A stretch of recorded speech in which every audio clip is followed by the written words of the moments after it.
Hello everybody, welcome back to the channel. My name is Brianna and we're doing my July monthly reading wrap up. Baby, why don't you just meet me in the middle? I'm losing my mind just a little. So it's a little late, but that's okay. Better late than never. We'll also have my TBR up for August very shortly.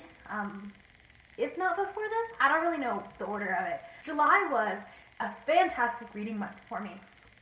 I was able to finish 11 books in the month of July, which is more books than I have read any other month, and it definitely got me out of a reading slump. I had some really, really good reads. Unfortunately, I also had some reads that just were not that good.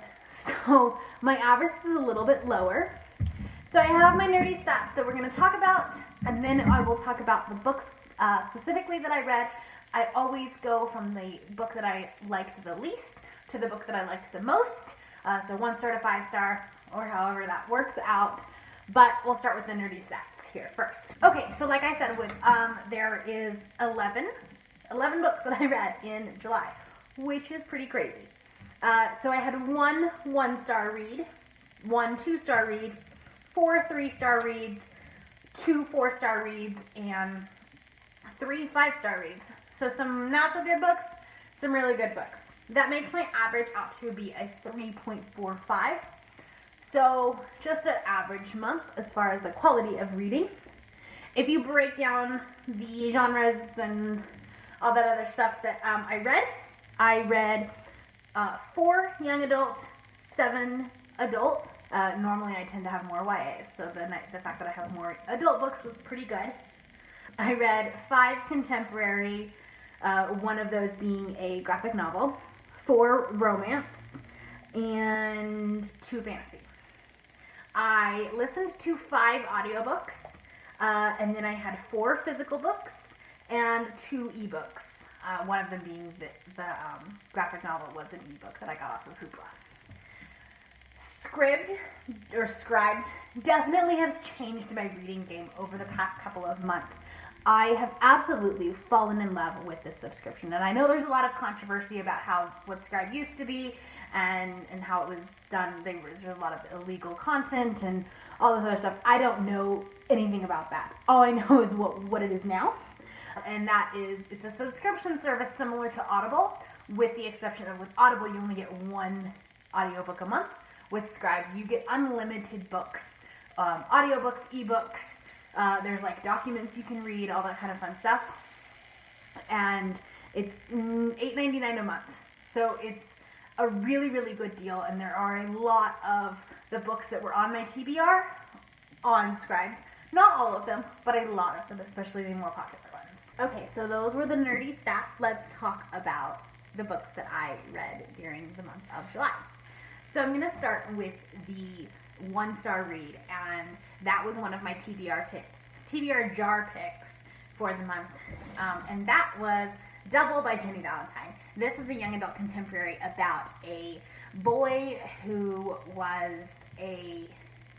he's kind of like a nobody, and then he finds out that this other kid that happens to look just like him has gone missing, and so he shows up to this family. He gets in contact with them through the shelter or something like that, and he basically tries to play off as this other boy. Well, it's a lot more complicated than that. He has to try to figure out how to live this double life, and then realizing that this other kid went missing for a reason, and he's in some deep stuff. This was a very, very predictable young adult thriller, and I know that young adult thrillers are they're either really good or really bad, and this one was one that was just really bad. It was so boring. I didn't like the characters, and I saw the plot twist coming literally a mile away. So I know I normally say that I only reserve 1-star ratings for something that's deeply offensive, but this one was just, it wasn't that it was offensive, it was just so dull that I couldn't even give it a 2-star rating. So that was that. But that was the only 1-star read, and honestly only the second one of the year. So I think I'm doing pretty good. The 2-star book that I had for this one, for this month, I know is going to be a very unpopular opinion.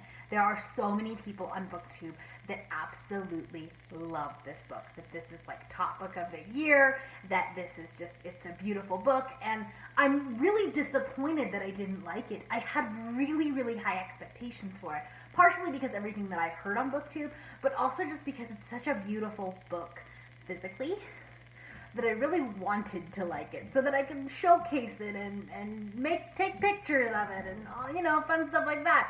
But I just could not get into it. And that was The Wicked Deep by Shea Ernshaw.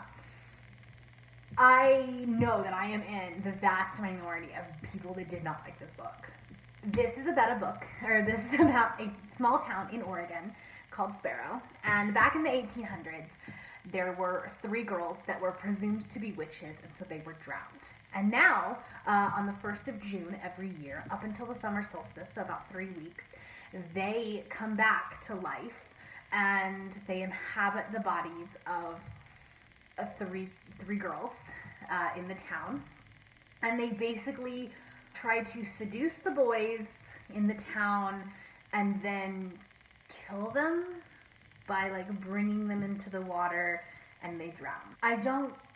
Going back and like listening to this plot doesn't even sound like it would be a great book, but I had such high expectations for it, and it really let me down. Again, I saw the plot twist coming a mile away.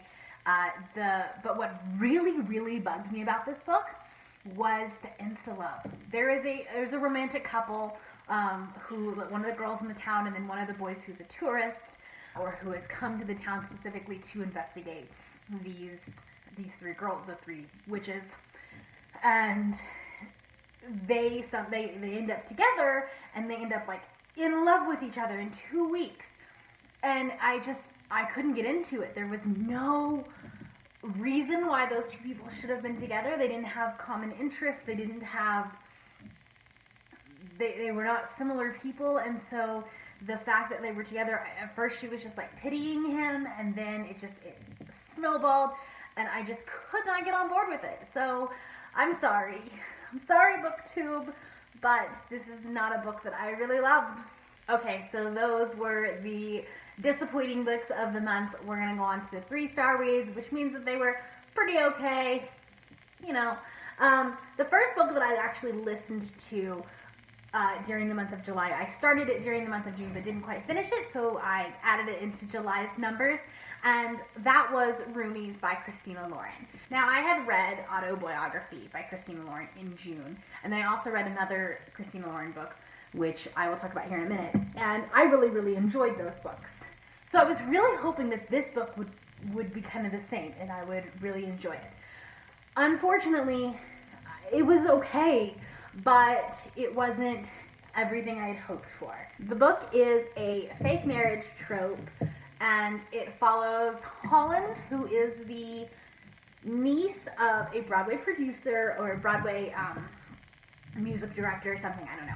And she meets this guy who is an Irish singer, and he plays guitar, and she meets him on a subway, of all places, and takes a subway out of the way just so she can go to the station where he busks. And then he auditions for a part in her uncle's production.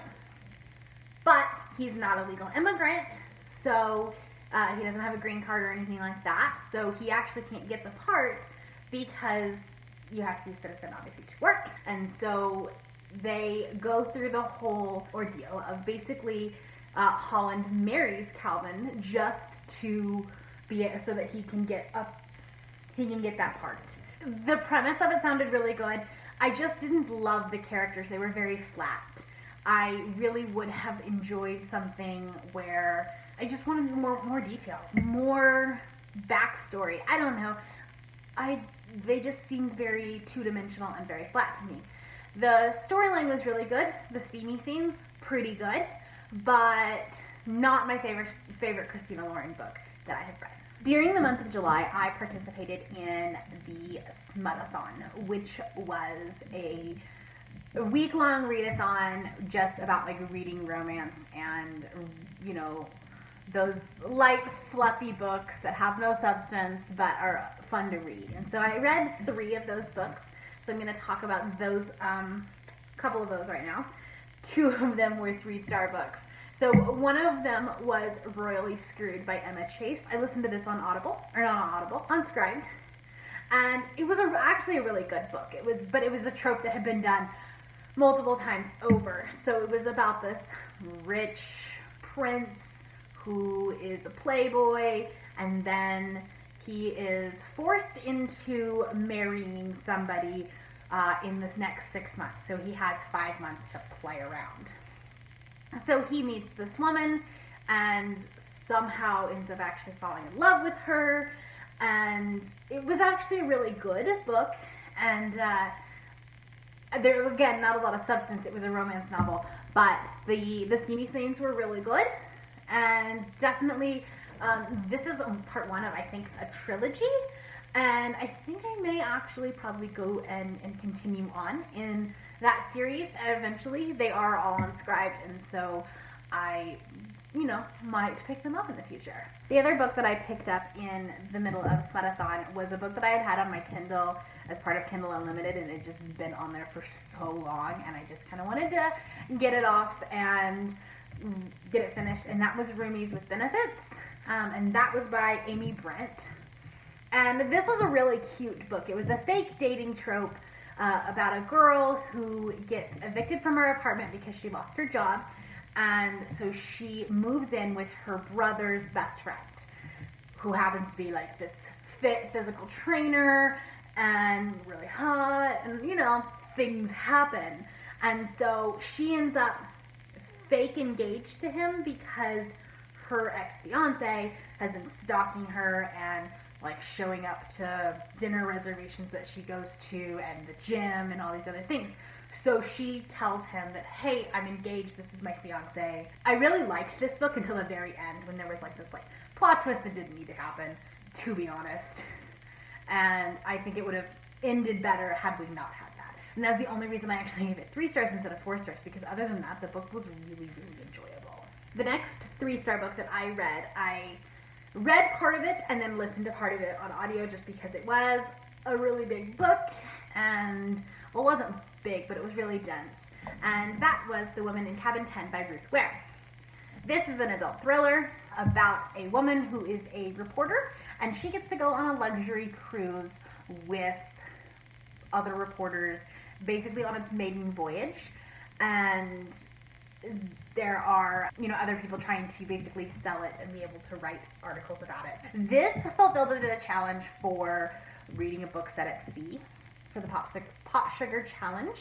And while this book started out really, really good, I actually thought I was really going to enjoy it, and there's a lot of mixed reviews on BookTube about this book. There's a lot of people that just really don't like it. And I was like, oh, well, this is really good. I don't know why people don't like it. And then I got to about the 75% mark, and like weird shit started happening. I don't even know. Like, I'm listening to it and I'm like, wait, what? I don't get it. What? So that's the reason why I got 3 stars, and it's probably the reason why a lot of people don't like this book. I am not done with Ruth Ware. I am not going to like write her off. This is the only book that I've read by her, but I do want to read The Death of Mrs. Westaway, so I might be reading that one at a later date. We'll see, and then we'll see how I feel about Ruth Ware, because I know that there's so many people that like either really, really like her or really, really don't. And so this was just an okay book for me. Like I said, the large majority of the book actually made sense and was, I mean, like had me engaged, and I wanted to keep reading. But then the end of it was like, maybe we should have thought about this before we actually put it on a page.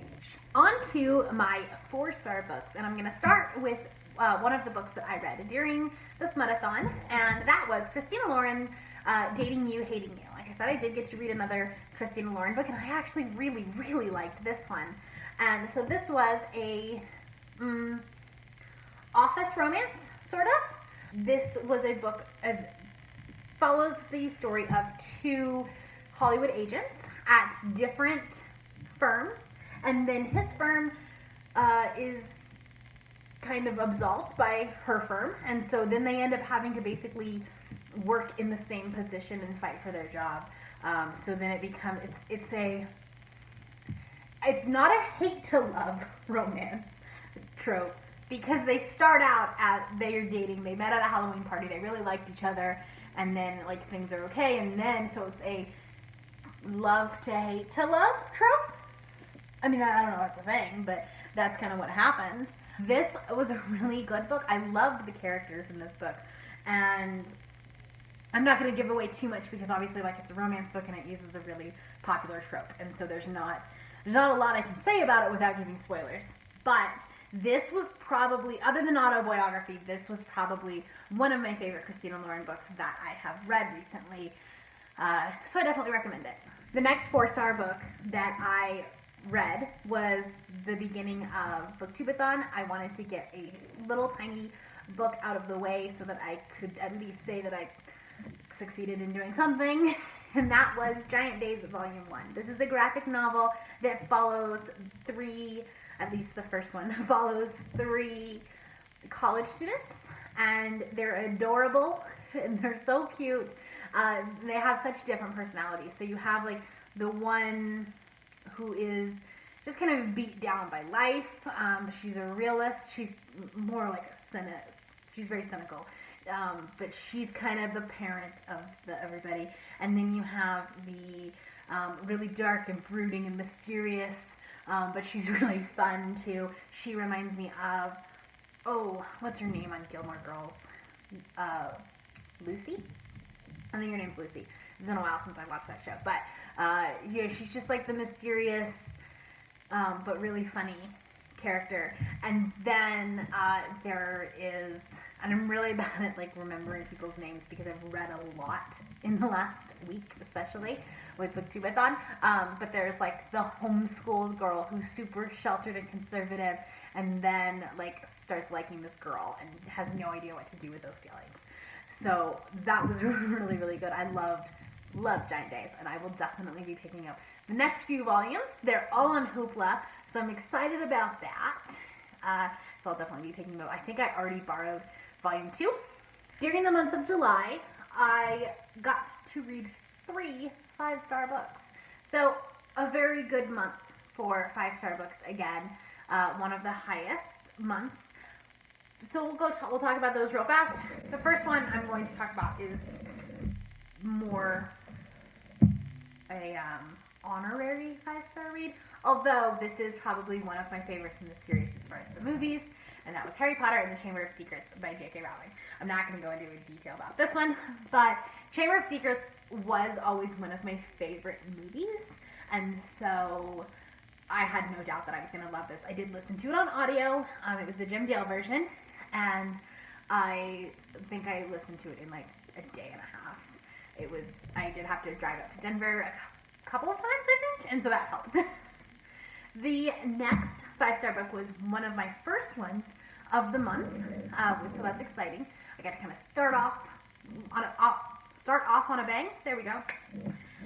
And that was Bad Romance by Heather Demetrios. This is one that actually really surprised me.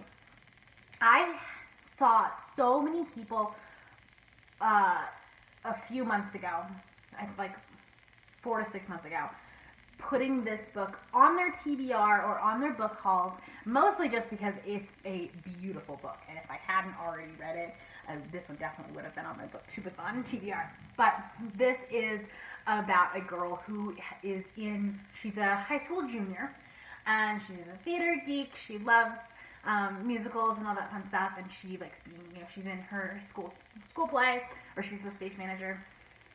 She's the stage manager. Like I said, it's been a month. But she has a very troublesome home life with her mother and her stepfather. He is very abusive. Her mother is abusive in the fact that like she has to clean literally everything. If there's a speck of dust, her mother goes insane, and she gets grounded for the dumbest things. So then she meets this boy who is a high school senior, and he just looks like saving grace. That he's everything she ever wanted. He's going to save her from her family and her terrible home life.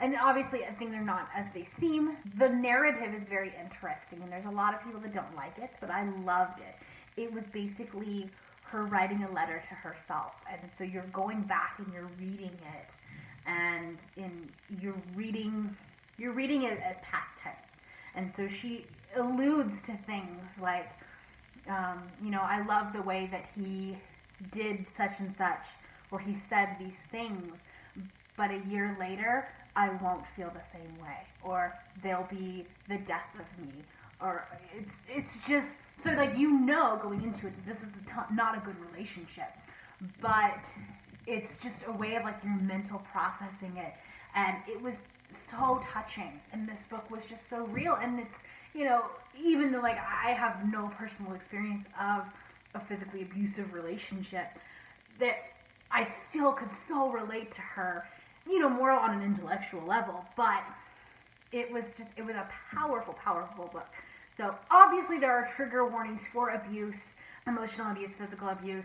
I can't remember if there's actually, I think like, I don't want to say like there's rape, but it kind of is a form of rape when like he wants to have sex with her, she doesn't want to, but he does anyway. So it is a form of rape. There is. So definitely some trigger warnings for that. If that's something that is a trigger for you, just go in. If you do read it, go into it obviously with that caution. But a very, very powerful book. The last book that the last 5-star book was actually the last book that I read of the month. So I started and ended with great bookmarks, and that was The Book of Essie by Megan McLean Weir. This was one of my Book of the Month books, and I've seen it recommended by a couple of people, but it's, I think, a really underhyped book, and it was so, so good. So this book has to do with a family that is, they're in like a religious cult, and they have a TV show. That might, it sounds like a family that's on TV that has, yeah, I'm not going to go into detail about that, but, so she has, she's a 17-year-old girl, Essie is, and she finds out that she's pregnant at the very beginning of the book, and so the whole thing is about her trying to, they're basically trying to hide her pregnancy. They don't want to get an abortion because they're a religious sect, and so if someone were to find out that that she was getting an abortion, then their ratings would go down and all this other stuff. So they decide that she's going to get married as a 17-year-old, and it's going to be this arranged marriage and all this other stuff. I don't want to go into a lot of detail about it because there are a lot of little twists and turns throughout this book that would spoil everything. And for this being a debut novel, she was fantastic about interweaving the plot holes that I could kind of see coming. It was one of those things that like I kind of knew who they were talking about, but not until like they actually outright said it did I go, oh, wow, okay. So she was just, this is a fantastic writing, but it was a super, super quick read. I read it in like maybe 3 days. Definitely something you should pick up. It's, especially like as we're ending summer, and I know that we're still kind of, most people kind of like reading contemporaries in the summer, so even if you're not like a big contemporary person, this is definitely a book that you should pick up. Of course, there are some triggers in this book as well for emotional abuse and family abuse, rape, and some other things. So definitely, again, go into it with caution, but it was a really, really good book. So those were the 11 books that I read this month. And again, I've had a fantastic reading month. August has already started off to a great start. That is all I have for you today. If you guys are new here and you would like to subscribe, make sure that you hit that button down below. And in the comments, let me know what your favorite book of July was. And I will talk to you down there. I'll see you all next time. Bye.